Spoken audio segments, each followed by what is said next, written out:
能夠半夜失眠，多數也為你。如果很愛一人，會時時回味，就像舊唱機，就像舊戲飛，購物齊留舊地。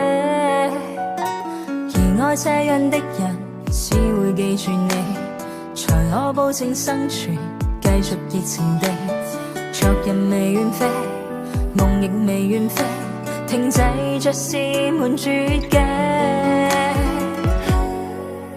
大概痴心的人才會背過你號碼，大概一生都難忘記你喜歡送花，仍在記起人擁有這才華，難捱中找到娛樂吧。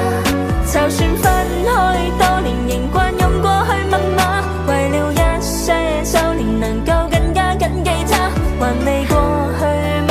能找過再來嗎？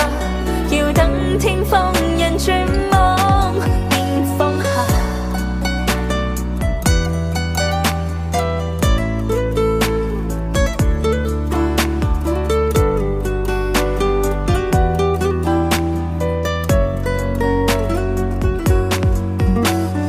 能夠半夜失眠，多數也為你。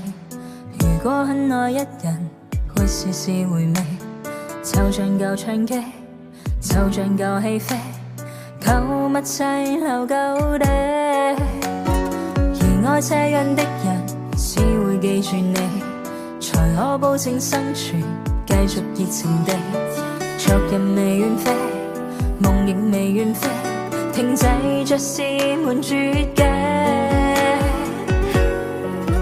大概痴心的人才會背過你號碼，大概一生都難忘記你喜歡送花，仍在記起人擁有這才華，難捱中找到娛樂吧。